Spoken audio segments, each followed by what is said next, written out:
Welcome back to OpenLine, talking about politics, also the upcoming legislative session. Joel Eber is here from the Tennessean. All right, House GOP caucus came together. We're obviously in advance of the session, outside of the session. They held a closed-door meeting to talk about family issues. Is that what they said? Yeah. So what's going on there? So a little over a week ago, the House Republicans, not everybody, but they had a meeting to discuss the state budget and kind of ideas what to do with the surplus. Before the meeting, caucus chairman Ryan Williams came up to me, who's the only member of the media in the actual caucus meeting, and said, hey, I'm going to ask you to leave, and we want to have a open discussion, a family discussion about, what to do with this extra money. And I said, I can't really do anything about it. I mean, I'll this is a minor protest, sure, but I hope you guys don't make a habit out of this. So let's have a discussion about this after the meeting. So they end the meeting. It lasted maybe 40 minutes or something. And him and I get together, we talk about it, I write up a story, and we had some people that were criticizing them, including the Democrats, State Democratic Party, basically said, Republicans are trying to do work behind closed doors. For us in the media, we requested a meeting with Ryan Williams to kind of get him to elaborate, because he alluded to this maybe happening again in the future. And essentially, they basically want to be able to say, if we want to fight in our caucus meetings about a certain issue, we don't want to have that show up, in the headlines or somebody tweeting out a comment that somebody makes.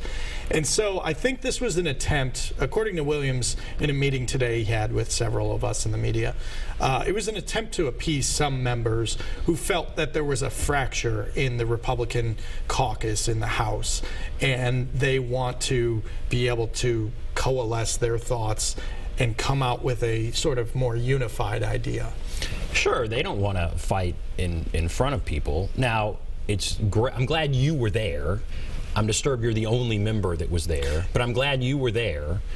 And this is unusual. I mean, normally these meetings are open. They're open to the media. Historically, they've had them open. Last year, there were 2 attempts to close the meeting. One was to discuss what to do about Jeremy Durham in the very early part of the legislative session. That was successfully voted on in kicking the media out.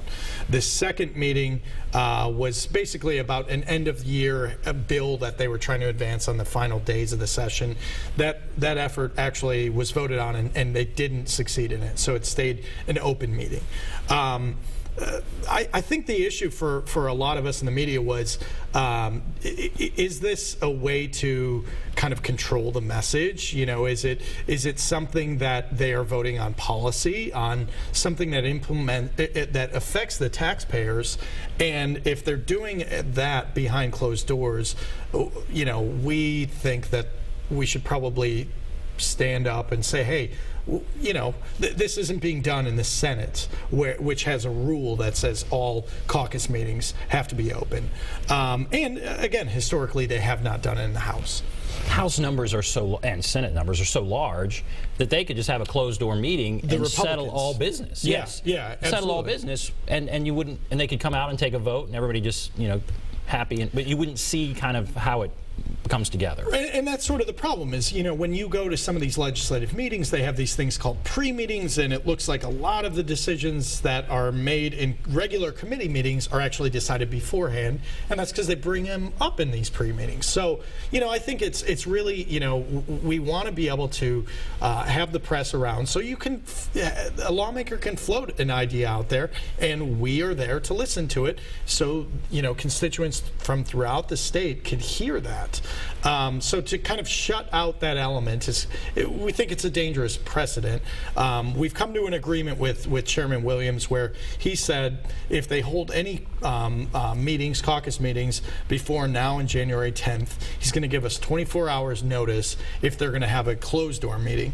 If they want to have a closed-door meeting in the future, meaning during the legislative session, they're going to vote on it, essentially. So I don't know. We'll see how this plays out. There could easily be more. Sounds likely there will be could more. have more. Yeah. Did he say that they will not take place during the legislative session, a closed-door meeting? He did not say that. No, he didn't even say that.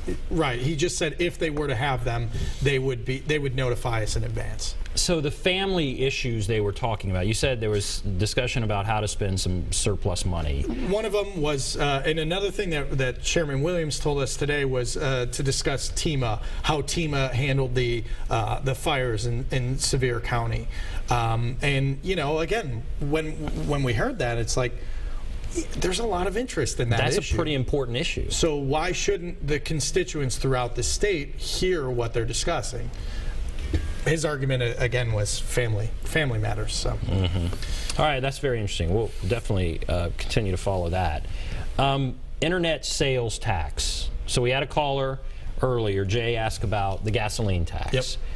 They tried to run that last year, didn't really go anywhere, maybe coming back this year. What about an internet sales tax? The governor has expressed interest and support for an internet sales tax.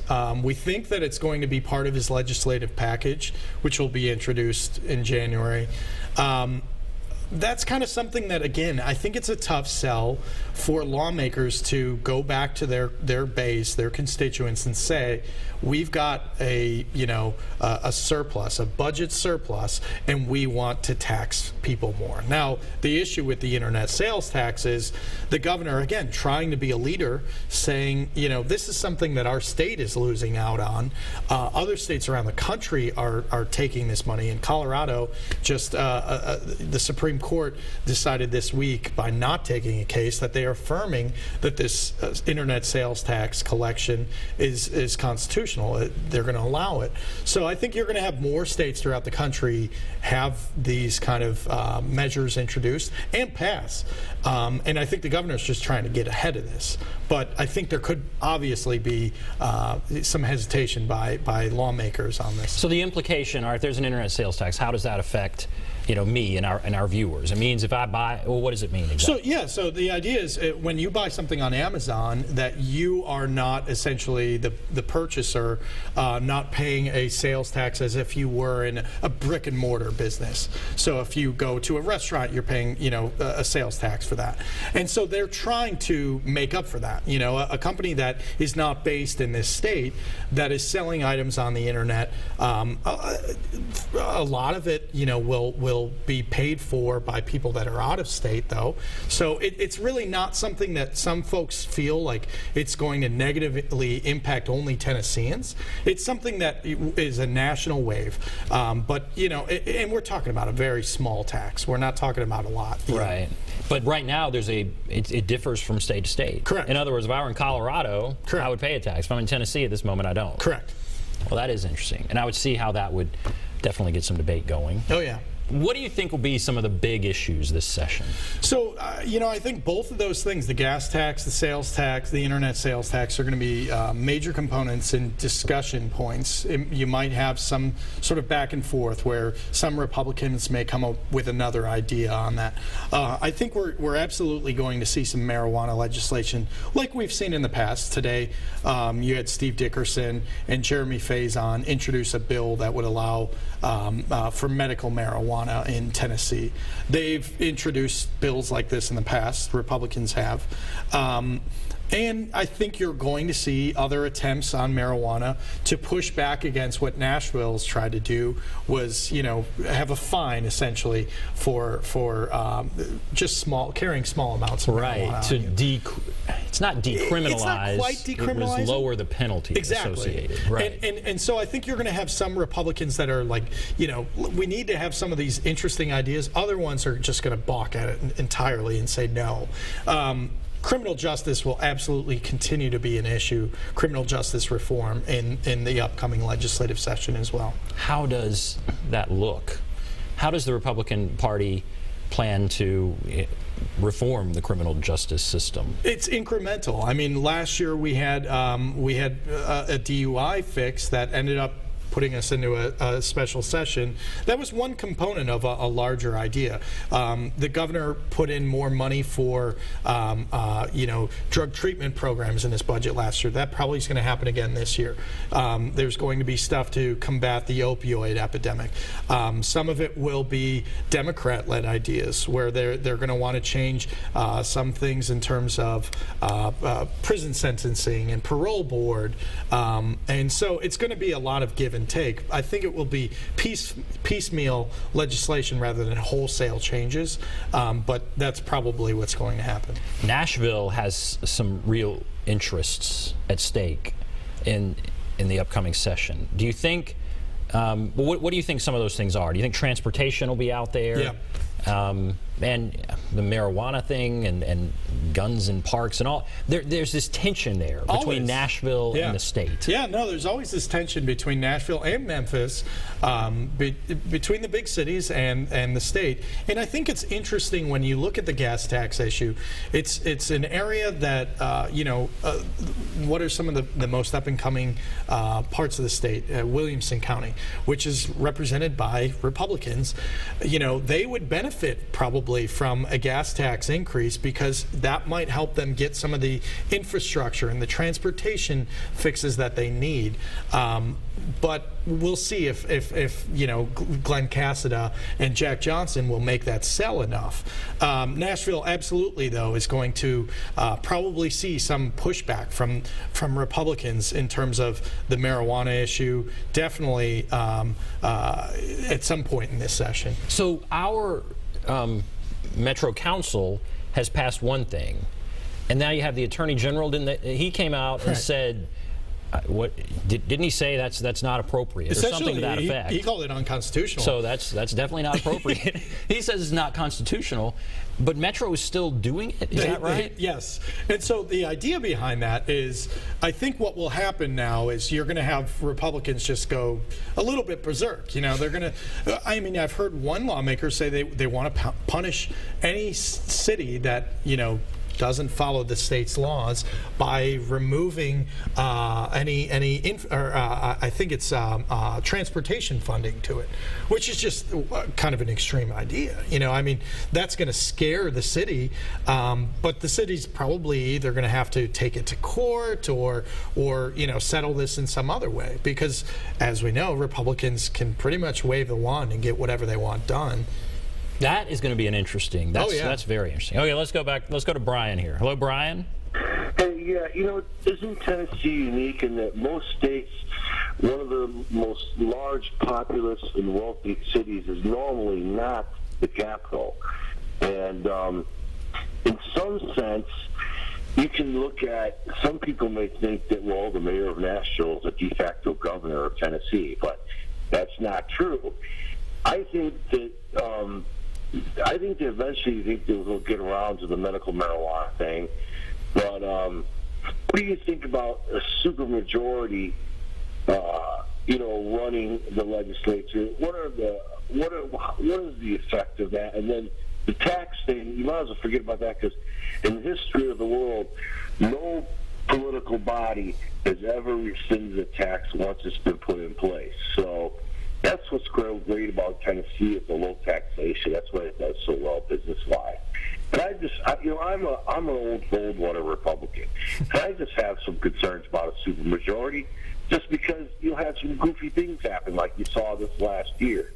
And, okay. You know what I'm saying? Yeah, as you impact of the supermajority, we talked a little bit about that, but yeah, from the context of what he's talking about there. Yeah, I think absolutely when you have one party rule in a state, it can definitely be a dangerous thing. I'm from Illinois. This state is really red throughout it, but it's run by Chicago Democrats, and it's just got this history of just tilting that way, and that's a problem. You want to have a good mixture of both parties, so ideas ideas can be, competed for, and legislation is well vetted. It's probably, for most people, I would think most people would agree, it's healthy to have a balance of parties in democracy.